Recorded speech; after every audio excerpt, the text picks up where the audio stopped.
Assalamualaikum warahmatullahi wabarakatuh. Alhamdulillah, puji syukur marilah kita panjatkan kehadirat Allah Subhanahu wa taala sehingga kembali kita masih bisa mengikuti kegiatan laksana di MTS Al-Huda tahun pelajaran 2020-2021. Perkenalkan, nama saya Herlina, perwakilan dari tim kesiswaan, akan menyampaikan materi tentang tata tertib yang berlaku atau yang dilaksanakan ketika kita melakukan tatap muka di MTS Al-Huda. Ya, langsung saja.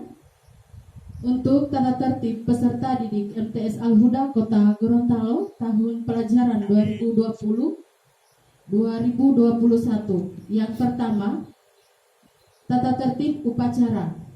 Siswa wajib mengikuti upacara bendera pada hari Senin di minggu pertama dan minggu kedua, dan peringatan Hari Besar Nasional di sekolah dengan tertib, hikmat, dan disiplin yang dimulai pukul 7.00.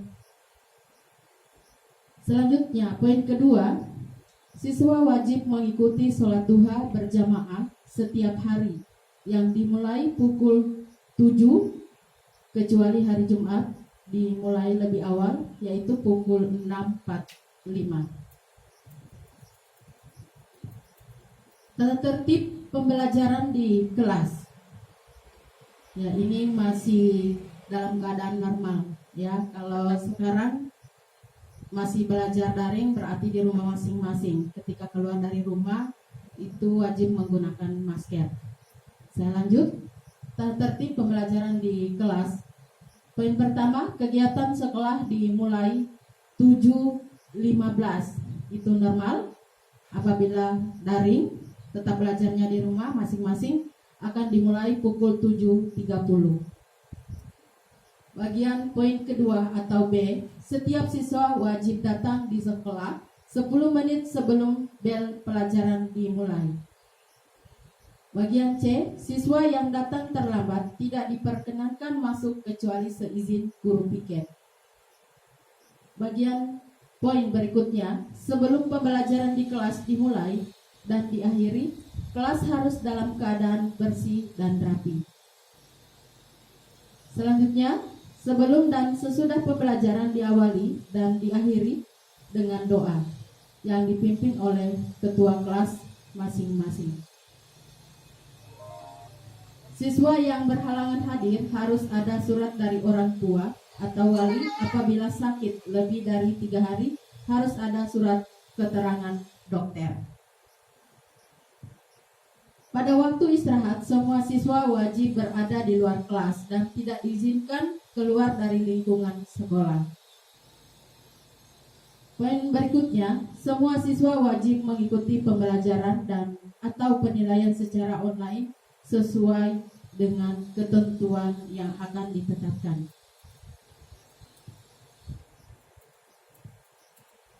Selanjutnya kita masuk pada tata tertib berpakaian. Siswa wajib mengenakan seragam alma mater sesuai dengan model, bentuk, dan warna yang sudah ditentukan oleh madrasah, yakni pada hari Senin bagi santri putih tambah jas alma mater tambah songkok hitam polos dan sepatu hitam, itu bagi santri. Jadi setiap hari Senin pakaiannya seperti ini. Selanjutnya santriwati, pakaian putih-putih tambah jas alma mater yang sudah didapat dari madrasah, jilbab putih berlogo MTS Al-Huda. Selanjutnya jadwal hari Selasa dan Rabu. Bagi santri, putih dongker, maksudnya di sini kemejanya warna putih, bawahan dongker, kemudian tambah songkok hitam, polos, dan sepatu hitam. Bagi santriwati atau putri, masih menggunakan putih dongker, jilbab dongker berlogo MTS Al-Huda. Selanjutnya, jadwal di hari Kamis.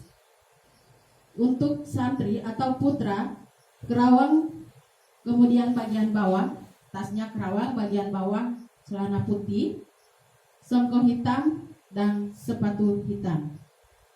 Selanjutnya, untuk santriwati atau putri, menggunakan kerawang, selanjutnya bagian bawah rok putih, tambah jilbab kerawang yang sudah ditentukan dibagi dari madrasah warna ungu.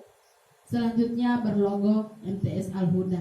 Jadi tidak perlu beli dari luar, sudah ada didapat dari MTS Al-Huda. Selanjutnya jadwal di hari Jumat. Putra menggunakan putih coklat, kemeja putih, bawahan coklat, ditambah songkok hitam dan sepatu hitam. Jadi dari hari Senin sampai hari Sabtu songkoknya tetap dipakai, kemudian juga sepatunya masih juga tetap sama. Kalau ada sepatu yang berwarna berbeda, itu bisa digunakan di luar sana saja, tidak perlu digunakan ketika kita sudah tatap muka di madrasah. Terakhir, seragam hari Sabtu, yakni seragam pramuka. Nah, ada tambahan sedikit. Kemarin sudah dibagi juga kostum olahraga. Kostum olahraga ini akan disesuaikan dengan jadwal pelajaran, digunakan nanti pada jadwal pelajaran hari yang berlaku. Jadi dari rumah masing-masing masih menggunakan seragam sesuai dengan hari yang ditentukan. Nanti sudah tiba di madrasah baru mengganti kostum, atau nanti sudah pelaksanaan olahraga baru itu mengganti kostum olahraga. Nah, next, selanjutnya tata tertib berhias.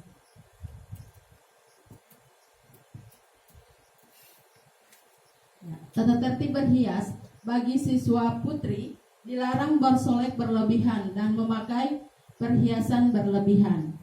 Ya, jadi ini kan ke madrasah, tidak perlu menggunakan perhiasan yang berlebihan karena beda, bukan ke undangan atau ke acara di luar sana.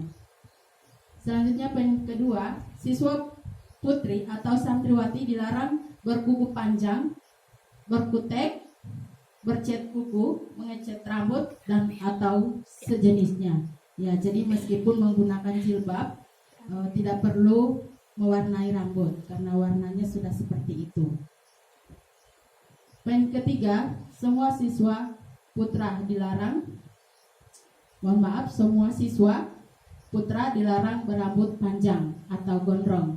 Kemudian mengecat rambut, memakai gelang dan anting-anting karena itu menyerupai perempuan. Jadi itu juga masuk di tata tertib atau larangan di madrasah ini. Selanjutnya untuk poin terakhir, tata tertib perhiasan, potongan rambut putra dipotong rapi sepanjang 3 cm. Jadi tidak terlalu pendek sekali, ada ukurannya. Seperti itu, 3 cm. Nah, selanjutnya kalau tadi yang sudah disebutkan beberapa tata tertib maupun larangan. Nah, untuk poin berikutnya ini sudah masuk di kewajiban-kewajiban. Ya, berarti yang harus kita lakukan di madrasah ini. Yang pertama, setiap siswa wajib bertakwa kepada Tuhan yang Maha Esa, berbakti kepada nusa dan bangsa, berbakti pada orang tua, menghormati kepada bapak atau ibu guru dan karyawan di madrasah, menjaga nama baik sekolah, mengutamakan semangat dan disiplin belajar, memelihara persatuan dan kesatuan, dapat dipercaya dan siap melaksanakan tugas. Selanjutnya, setiap siswa wajib menjadi anggota OSIS dan pramuka melalui tahapan seleksi tentunya, ataupun ada ketentuan yang akan dilengkapi. Selanjutnya, setiap siswa wajib menjaga dan merawat barang-barang milik sekolah, baik yang ada di dalam kelas maupun di luar kelas. Setiap siswa wajib menghormati kepala sekolah atau kepala madrasah, guru dan karyawan sekolah, serta sesama siswa menjaga nama baik sekolah baik di dalam maupun di luar sekolah. Setiap siswa wajib takwa, jujur, disiplin, adil, tanggung jawab, respek, dan memiliki jiwa kompetitif. Bagi siswa kelas 7 dan 8 wajib mengikuti kegiatan ekstra kurikuler atau kegiatan pramuka dan ada pilihan, ada PMR dan PIKR. Selanjutnya mengikuti ujian sekolah.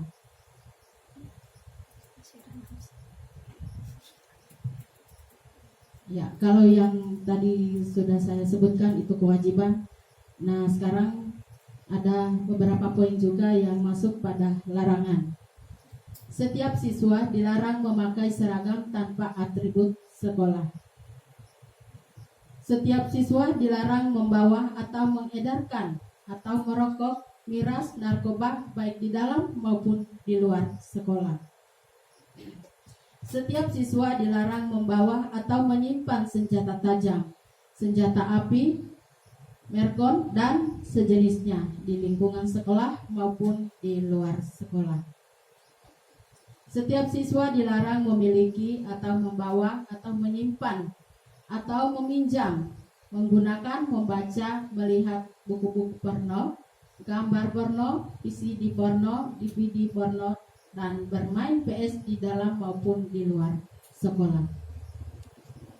Setiap siswa dilarang membawa atau mengendarai sepeda motor ke sekolah pada kegiatan apapun, karena memang pemerintah saja juga melarang karena belum memenuhi syarat.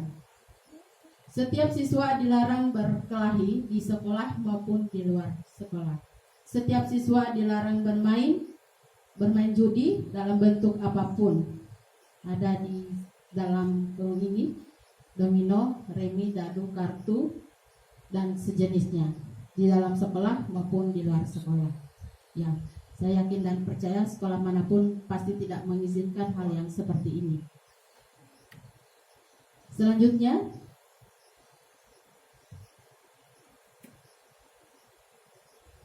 setiap siswa dilarang meloncat, memanjat pagar, dan perbuatan sejenisnya. Setiap siswa dilarang melakukan coret-coret pada dinding, meja, kursi, pagar, dan tempat-tempat lain yang tidak semestinya di lingkungan sekolah.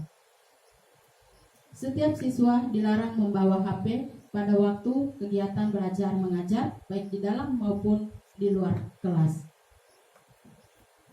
Dilarang makan dan minum di ruangan kelas, apalagi saat pembelajaran berlangsung. Dilarang membuang sampah sembarangan.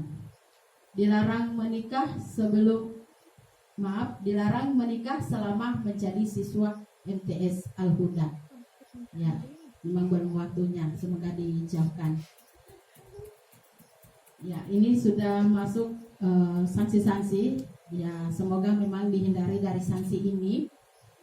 Untuk menghindari sanksi agar dijauhkan pula larangan-larangan yang sudah disebutkan sebelumnya. Bagi siswa yang melanggar tata tertib sekolah maupun larangan tersebut di atas akan dikenai sanksi berupa: yang pertama, diperingatkan secara lisan atau teguran. Selanjutnya yang kedua, diperingatkan secara tertulis dengan tembusan ke orang tua atau wali. Diberi sanksi yang sifatnya mendidik atau tidak boleh mengikuti pelajaran dalam jangka waktu tertentu. Dikembalikan sementara kepada orang tua atau wali, atau dengan istilah di skorsing, dalam jangka waktu tertentu. Diserahkan kembali kepada orang tua ataupun wali. Artinya ini sudah paling berat. Poin terakhir.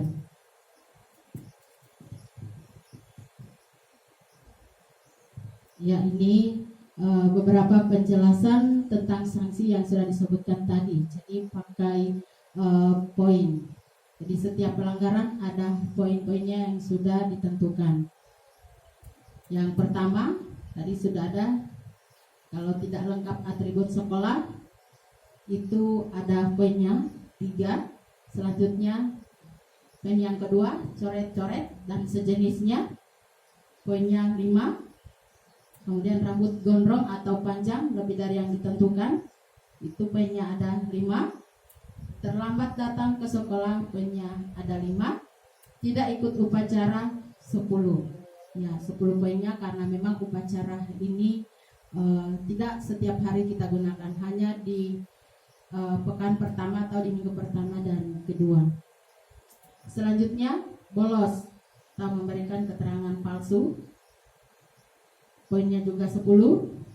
Selanjutnya poin ke-7, merokok di sekolah ataupun di luar sekolah. Poinnya ada 25. Kemudian berkelahi 25. Poin ke-9, melompat pagar sekolah dan sejenisnya juga 25.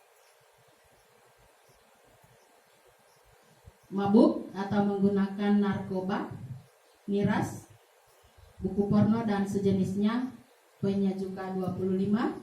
Mencuri dan menghilangkan barang bukti, ini sudah lebih tinggi, 50 poinnya. Poin ke-12, membawa senjata tajam, api dan sejenisnya, itu 50 poinnya.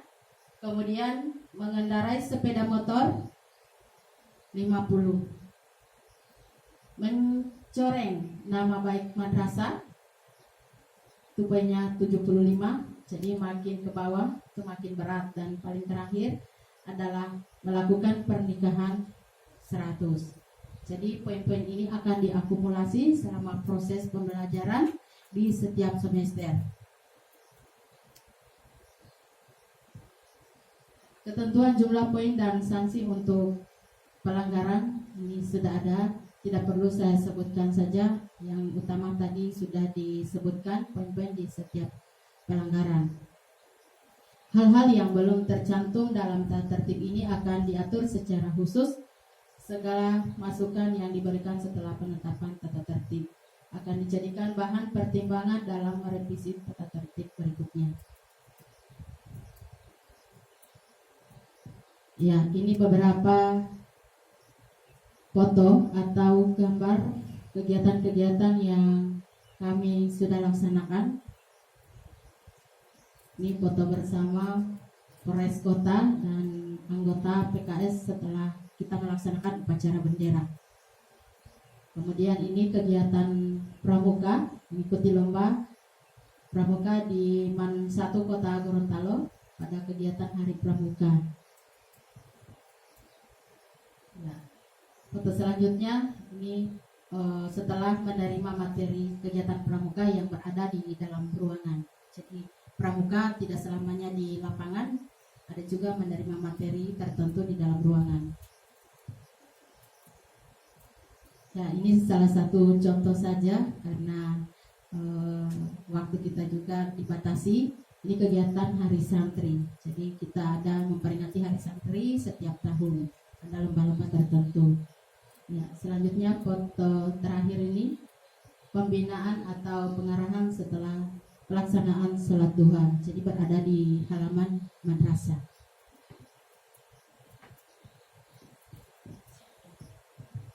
Ya, ini foto juga masih kegiatan pramuka yang belum lama kita ikuti, berada di daerah Gorontalo Utara. Ya, ini juga masih rangkaian setelah pelaksanaan sholat duha bertepatan dengan kegiatan Hari Santri. Makanya di belakang itu ada tenda karena ada lomba. Masih ada? Lanjut. Paling bawah masih ada aktivitas setelah sholat duha. Iya, ini. Jadi berarti bertepatan hari Kamis karena pakaiannya menggunakan kerawang dan jilbab umum. Cukup sekian dulu materi yang dapat saya sampaikan pada kesempatan ini. Mohon maaf atas segala kekurangan.